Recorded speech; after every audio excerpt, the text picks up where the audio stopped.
Hello, students.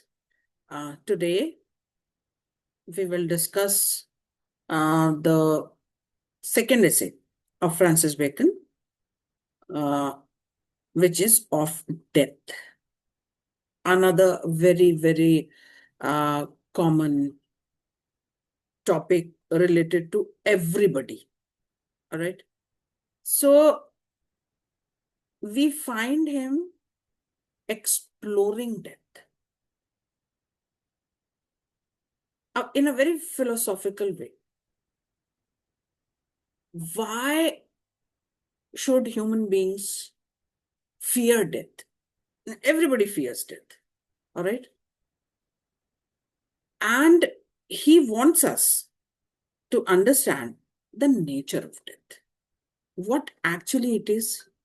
Should we fear it? Is there a need to fear death? Or are we scared of something else? All these things we find him exploring. The major themes, first of all, the fear of death. All right. So,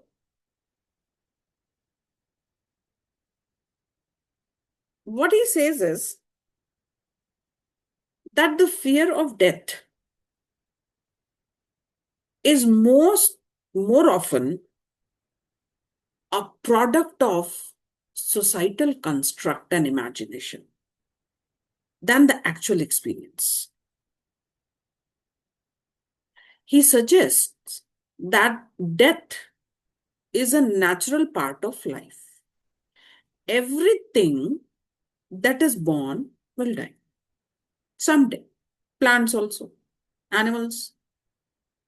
So, death is associated with birth, and we should actually accept it as a part of life rather than being scared of it. And he analyzes various perspectives on death, and he gives a lot of different opinions and points of views, which are very interesting. We never thought like that. So he first of all explores the human fear of death, and he starts the essay by a very logical comparison. He says, men fear death as children fear to go in the dark. And as that natural fear in children is increased with tales, so is the other. So there is a comparison. Okay. Men fear death like children fear to go in the dark. This fear of going in the dark, are they born with it? Is it natural or is it inculcated? We human beings, we adults, we don't want children to go out in the dark, due to so many reasons. They may hurt themselves, some insect may bite them, there may be a snake hiding or whatever. All right.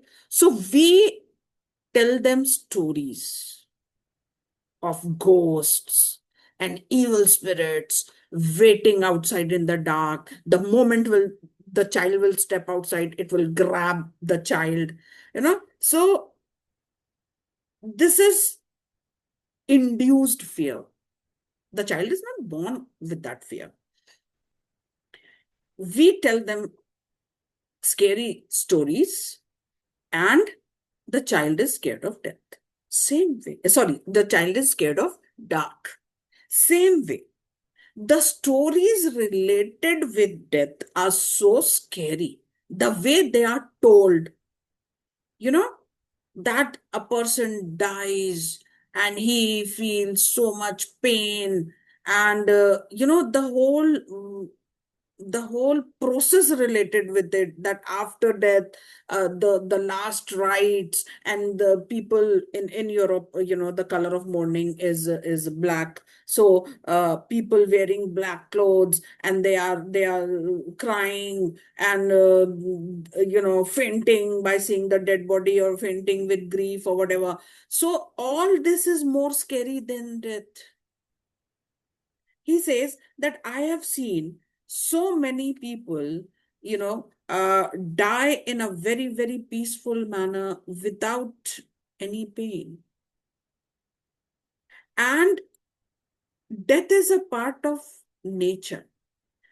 Anything that is born will die.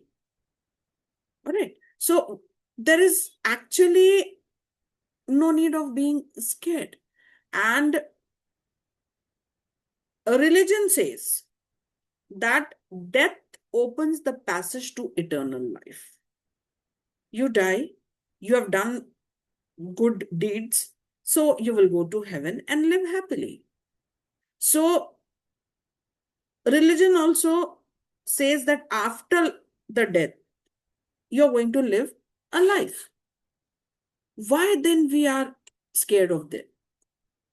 So he gives the same reasons that people fear death because they have heard a lot of stories. And he advocates the attitude of the Stoics towards death.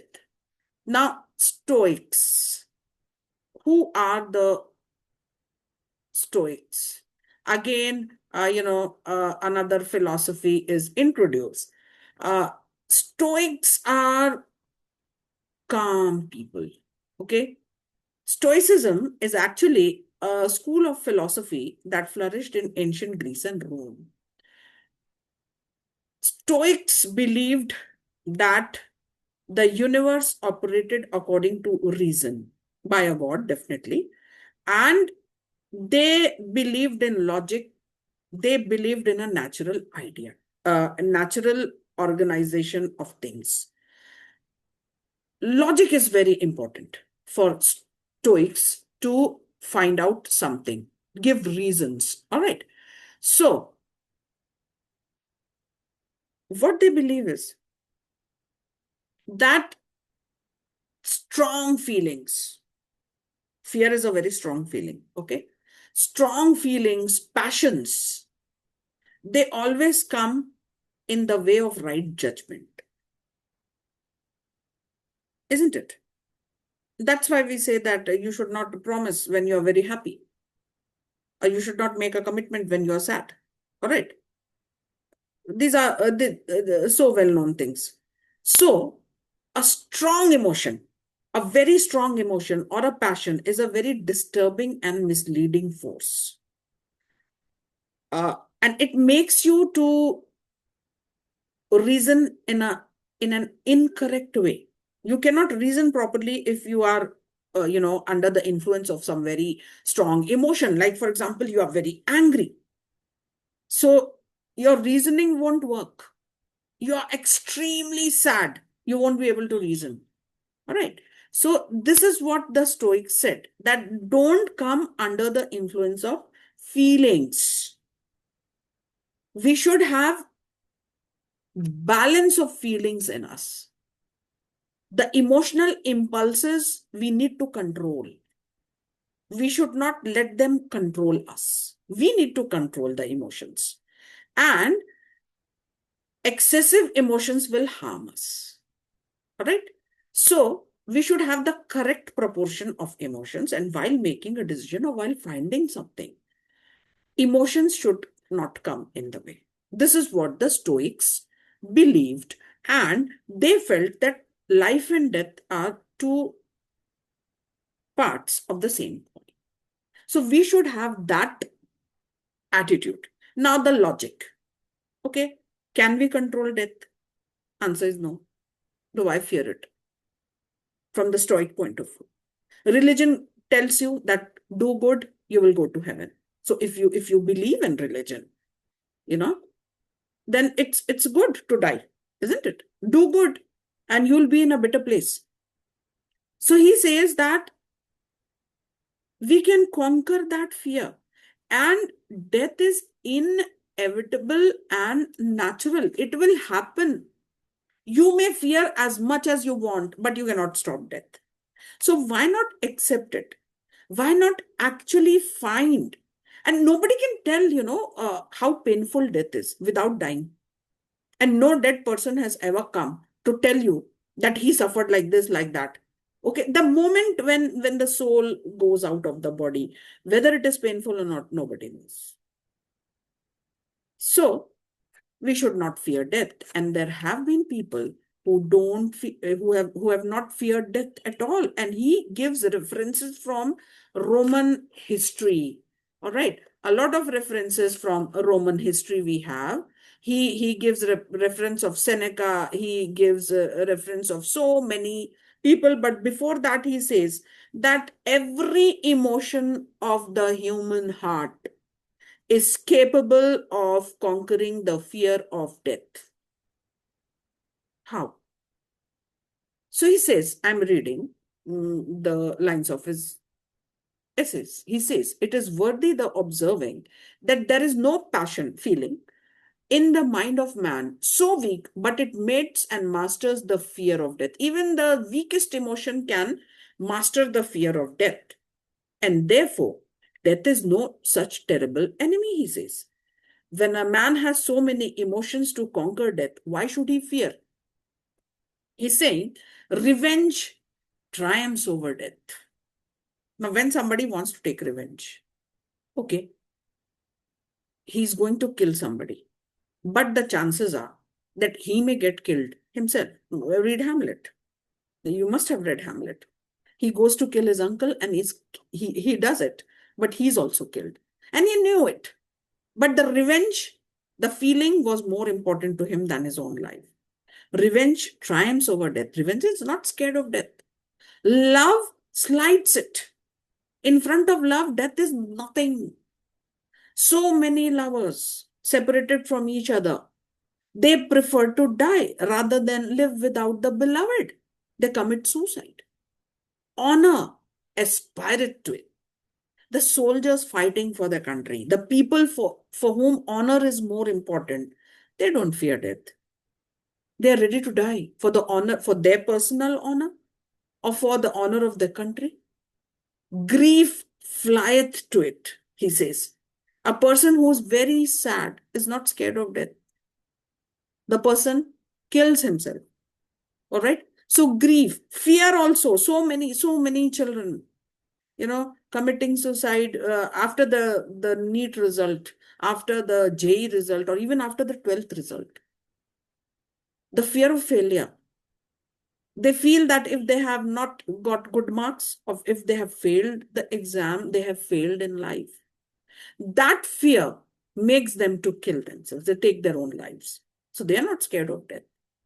So he says there are so many examples from history where Seneca, we get a reference of Seneca, who adds another feature. He says that people even commit suicide, kill themselves just because they are bored, they are fed up of doing the same routine things.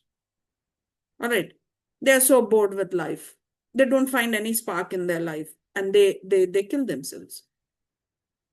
So examples are there. And then he starts giving example from Roman history. First example, Augustus Caesar. He died.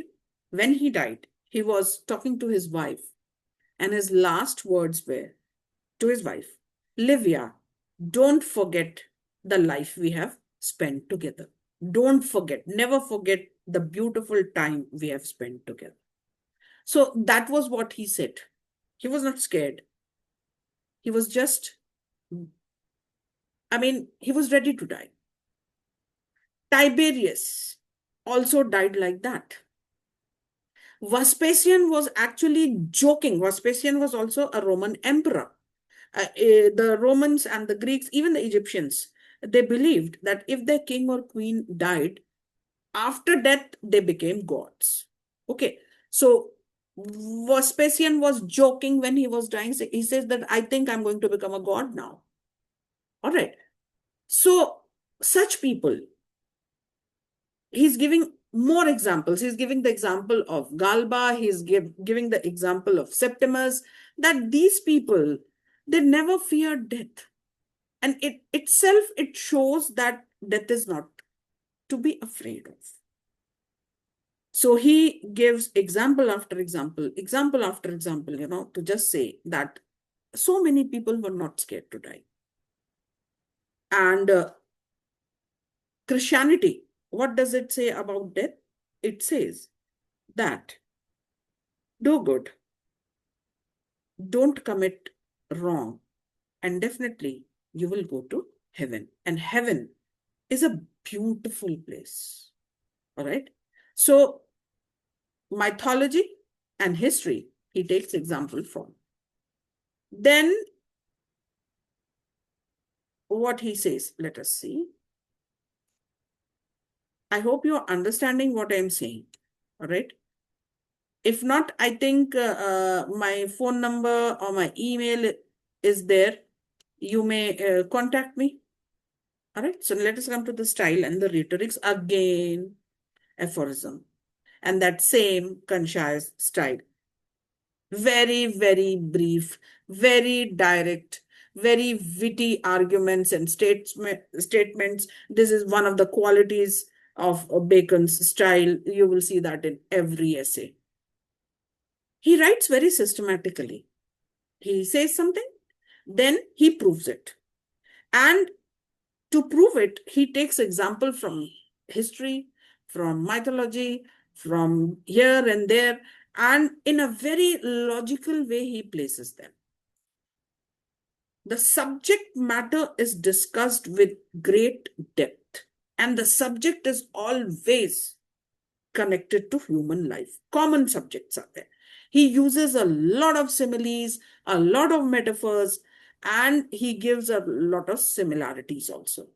His tone, so logical, so persuasive. He'll make you believe what he's saying. All right. So his arguments are very balanced. Bacon is one such writer. You'll find him giving arguments in a very, very, very balanced way. So no need of fearing death is what he's trying to say. And definitely, the essay is relevant even today. Death remains a universal fear. We all fear death.